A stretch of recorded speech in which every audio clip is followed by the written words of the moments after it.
Can dragons survive Skull Island? This is based off of my 2 previous videos of this sort that did fairly well. Can real dinosaurs survive Skull Island, which was copyrighted? And what if dragons were real? Pitting the biological dragons from Dragons, a Fantasy Made Real, into the real world, and real-life dinosaurs into Peter Jackson's Skull Island. This video will be cutting out the middleman. We'll be placing the various dragons, or at least the ones that I think actually fit the world, into O5 Island. The dragons specifically included will be the Forest Dragon, and I might do something with the Prehistoric Dragon. The reason for this is the Mountain Dragon is specifically adapted to the Mammoth Steppe from the Pleistocene. While there was probably a lot of cooling during the Ice Age for Skull Island, it was still a tropical jungle ecosystem. While there were some cooler areas higher up in the mountains, I don't think it would be so much that a Ice Age adapted carnivore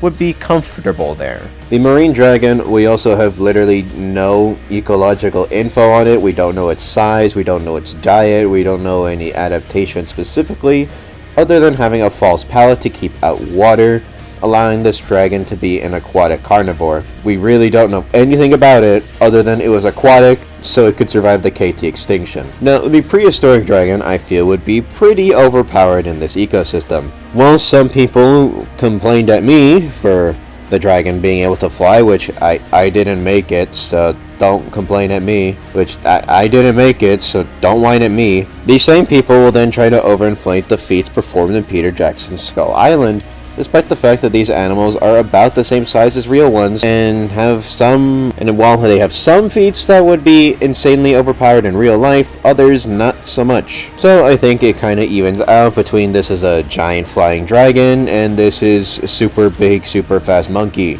We will also be placing these animals during Skull Island's heyday, long before the 1930s when it was already starting to sink, with the island completely sinking beneath the waves during 1949. Furthermore, we will also be taking a breeding population of these dragons and spreading them throughout the island in various ecosystems, allowing them to migrate and not just completely inbreed themselves like the V-Rexes did by pretty much the end of Skull Island. Let's start with the Forest Dragon, I think the more interesting of the two. The Forest Dragon is a recently adapted animal who returned to land from its marine ancestor, becoming a bamboo forest ambush predator of mammals. But Skull Island actually has very few mammals, instead being primarily dominated by reptiles. There may be a few familiar faces, however, as we know that human settlers brought with them domesticated gar that became feral within the Skull Island rainforest. These large herbivores are actually able to defend themselves quite well against the island's various carnivores, with it taking multiple Venatosaurus individuals to overpower one. This should give the dragon at least some familiarity in this new environment. It's also possible that in this alternate canon that the dragon simply migrated to Skull Island following its prey species. In terms of the environment, it wouldn't be too unfamiliar with this type of ecosystem, given that it's specifically noted to have visited Japan, which became a much more marshy, jungly area during the Pleistocene, and was common throughout the bamboo forests of China, competing with various carnivores across the landscape. So since it has some environmental familiarity, let's go into its specific capabilities. It is stated to be larger than a tiger. We're not told how much it weighs, but based on the size comparison we see in the show, the females of this species could be easily 5 meters long, with a 1 meter long head. A weight is not given, but the dragons are exceptionally light, yet still very powerful creatures. This is mostly because of the fact that they have special organs that collect hydrogen, allowing their prehistoric ancestors to take flight despite their enormous body mass. The forest dragon does not really have the wings to propel itself in flight, but can maintain a small glide for at least a small ravine. This gas also allows the dragon to move with stealth across the forest floor, despite its large size. It has a green striped silhouette that breaks up in the forest outline, and is useful for stalking prey. Of course, being a dragon, it also carries their kind's signature trick, the ability to breathe fire.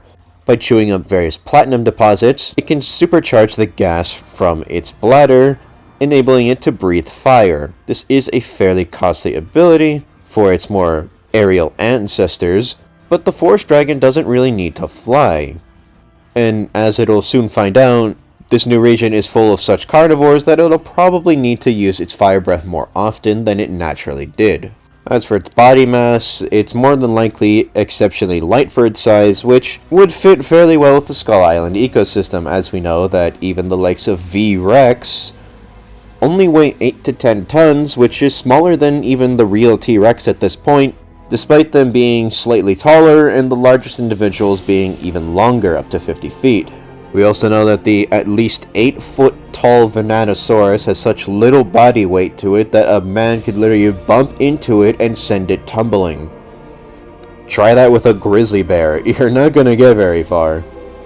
While the forest dragon is of course nowhere near as large as the biggest denizens of the island like Megaprimatus Kong, Vestatosaurus Rex, Brontosaurus, and Feructus, it's not really going to be conflicting with these large carnivores and herbivores because it is going to more likely dwell in the island's jungles, mountain lowlands, and possibly the coasts like its marine ancestor.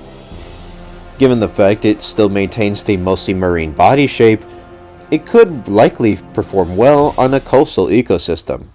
However, if it does stick to either the edge of the lowland plains or into the deeper forests, it will likely face more success. The animals of the grasslands tend to be quite a lot larger than the forest dragon, including the large carnivores like V-Rex, so it's unlikely that it'll be conflicting with them. Another possible habitat would actually be Skull Island's waterways and swamps. The main issue in this ecosystem, however, would be the fact that the forest dragon is not the top predator, nor is it really known to be very aquatic at this point. The top predator of the swamp ecosystem is Pteranodon, a gigantic fish that stretches up to 50 feet long, but is exceptionally thin, allowing it to maneuver through the flooded swamp forest, but not being very swift. The forest dragon also has a similar body plan, so it's unlikely it could escape in the water if this giant carnivore is pursuing it. The giant fish is a crocodile-like ambush predator that takes large prey like wading birds and even dinosaurs by surprise, meaning this is a creature that the dragon should avoid at all costs. Its fire would also be of very little use while being dragged into the murky depths. However, there are smaller creatures that could be of some delicious value, including various invertebrates, fish, and of course other reptiles. Malamagnus is a hippo-like herbivore that lives in herds that dives into the water in order to evade predators. The forest dragon, being still likely somewhat of a decent swimmer, could possibly pursue its prey into the water. The largest individuals are 15 to 20 feet and more heavily robust, but adaptations for predation typically overtake size in terms of who can kill what. The serrated teeth of the dragon and its crocodilian ancestry, along with very large skull, would also suggest it has a powerful bite force. It was shown to be able to kill a tiger by grabbing the back of its neck and holding on for a while, suggesting that it could take down even very large, powerful carnivores. The forest dragon could perhaps serve as a riverside ambush predator of animals like turtles, birds, dinosaurs, and other reptiles. However, I believe it'll be most comfortable within the jungle. This would remind it the most of home. While we have seen some V-Rex and other large dinosaurs in this ecosystem, they are a lot more rare, given that it's so cramped that their large size is actually a disadvantage here, even with specific adaptations like the V-Rex have, like their large feet and narrow hips. The most prevalent and readily available threat for the forest dragon in the jungle is, of course, Venatosaurus. This large dromaeosaur has a physical size comparable to that of Utahraptor, with its body length being 16 to 24 feet and its height being at least 8 feet, seen as compared to the humans. This is a fast and agile predator that hunts in packs. For the solitary forest dragon, this could be a very difficult opponent, especially since they are coordinated group hunters, much like a certain primate that helped push them into extinction in their main universe. However, the forest dragon might still have a leg in the race. This is because of the fact that it's not only very large, but also would probably be a lot heavier and stronger. If it could overpower a tiger, which can take guards solo, the fact Venatosaurus needs multiple individuals to hunt these large bovines, and the fact that they could be bulldozed by a person, suggests that the forest dragon would probably be able to overpower at least one at a time. It also has a great equalizer, that being fire breath. This fire is hot enough to not only cook meat, but scorch bones, and in the more powerful, larger mountain dragon, even scorch rock. Of course, to fuel its fire, it needs enough food to produce the hydrogen that it needs, but that should be in abundance in the jungle. There are two species of Venatosaurus. One is significantly smaller and more solitary than the other. It is against these more red Venatosaurus that I think the forest dragon would actually be dominant, but against the larger species, I think it could hold its own, but would probably be mobbed like how bears get surrounded by wolves in Yellowstone Park. But since bears can tend to fend off wolves, I think Venatosaurus would eventually learn to avoid the fire breather. However, Venatosaurus have a very, very risky personality, taking on even the largest herbivores that even Fastatosaurus rex won't dare to attack, like Brontosaurus, trying to confuse them into stampeding, which gets them enormous kills that even enormous size and strength can't get them. This usually does result in many deaths in the pack, but overall it seems to be an effective strategy since they keep doing it. Speaking of Vastatosaurs, juveniles of this massive tyrannosaur actually patrol the jungles, where they often conflict with the raptors and other carnivores, with only the strongest and smartest surviving. You could say this might even bring back ancestral memories of how to fight tyrannosaurs from the prehistoric dragon. Photodon is a similar, and in fact related, creature, as dragons in this universe are actually related to crocodilians, and Photodon is a very derived crocodile who specializes in ambush hunting, with powerful back legs that can propel it for large jumps to snatch unsuspecting prey. With powerful jaws that can crush bone, the battle between these two could arguably go either way. Photodon likely has the better mobility in terms of a straight leap, but the forest dragon is more agile and lighter, allowing it to better traverse the landscape, and also has a large skull and powerful bite. It also can breathe fire. A carnivore the forest dragon does not really have a good chance against, however, is the carver. These are massive reptiles that are the biggest jungle carnivores outside of the occasional wandering V-Rex. Up to 30 feet long, these large carnivores are able to bring down some of the jungle's biggest herbivores, working as a team. I think that even against a fire-breathing dragon, the carver's sheer size and better traversal of this jungle world would get them a nice meal, albeit a feisty one. So the dragon should avoid them at all cost.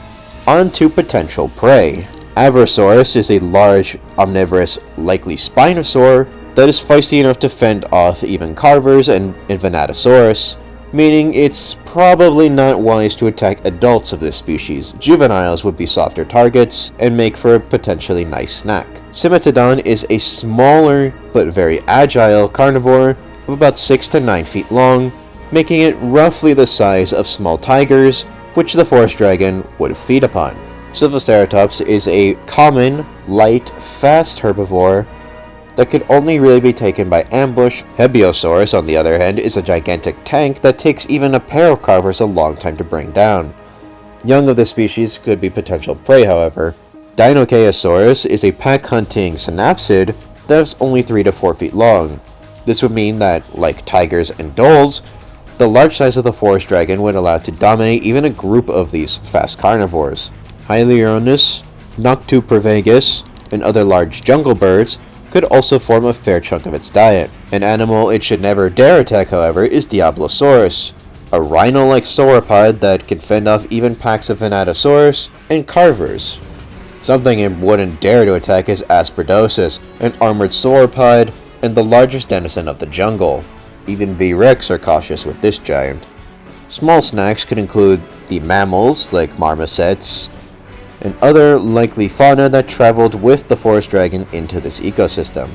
The main problem for the large carnivore here is the fact that there are, well, a lot of other large carnivores, but there's also a lot of potential prey. In the jungle ecosystem, I suggest that the forest dragon earns itself a 7 out of 10 in terms of survival, being well adapted to the habitat and being likely able to adjust its diet fairly well. The only thing keeping it from dominating is the fact that there are larger, stronger, and more common carnivores in this ecosystem better adapted to its strange structure. Moving on to the prehistoric dragon. This enormous carnivore stands at up to 6 meters in height, putting it well within the size range to take on even the largest herbivores of the island. Even with its bird-like bones, this would mean that this large carnivore would weigh up to 9.6 tons and still is able to fly. It was very likely intended to be much lighter than that, but considering this is Skull Island, where people will pretend that V-Rex is anywhere from 15 to 20 tons, despite that being over twice its canon body mass, I think this sort of logic works equally well. Oh yeah, and if you don't know, V-Rex would likely be on the lower end of that spectrum because of how skinny they are, and the fact that they are not all that much bigger than T-Rex, so there's that.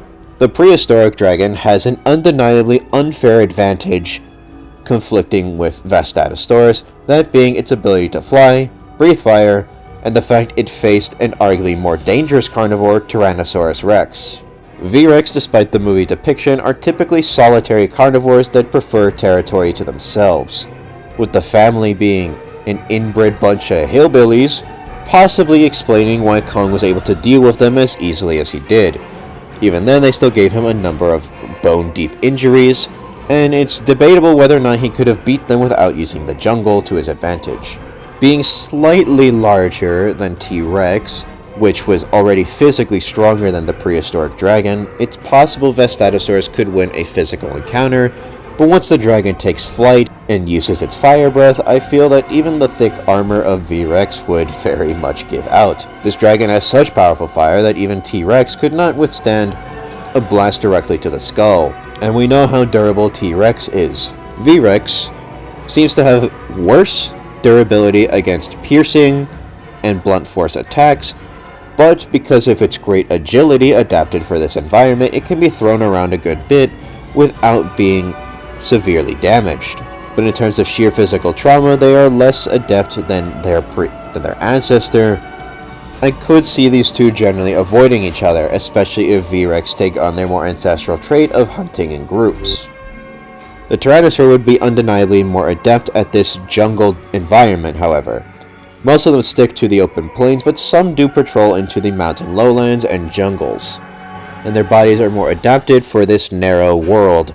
They also raise a single offspring to pretty much adulthood, whereas V-Rex have no parental care whatsoever. These two different strategies could be very interesting to discuss, but I'm not the best at genetics and population mechanics, so how these two would interact at their younger stages, I can't really say. It is arguable, though, that they can kill each other, given V-Rex's powerful bite force and greater agility and speed than Tyrannosaurus proper, the dragon lacking the bone-crushing bite forces and physical strikes that T-Rex could deliver. But it does have its very lethal fire breath, and if it could latch onto the back of a V-Rex, it could just grab its neck until it dies. So I could see this going 50-50. As for prey species, these are common and large, which the prehistoric dragon likes. Considering it conflicted with food with T-Rex, this would likely give it a familiarity hunting the likes of Leucocristus, which is smaller than Edmontosaurus. Ferructus, however, might be a bit strange, taller than Triceratops but with a less armored frill. It's possible that the flying croc could just lash onto its back and attack with talon strikes until its prey bleeds to death. The bulls of this species are so ferocious that even V-Rex generally don't try them, but that aggression might only get them so far if they are blasted with fire from a defensive prehistoric dragon.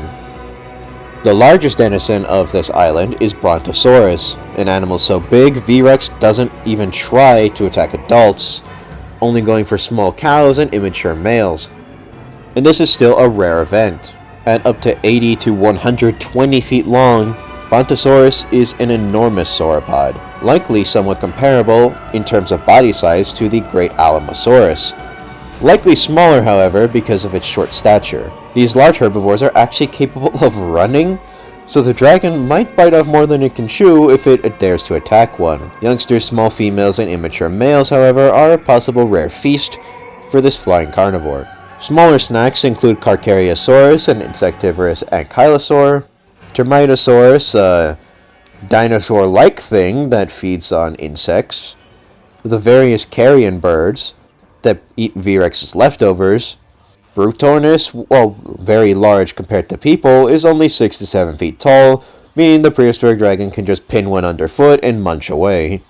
Given the fairly large V-Rex population, I can't see this carnivore earning a 10 out of 10.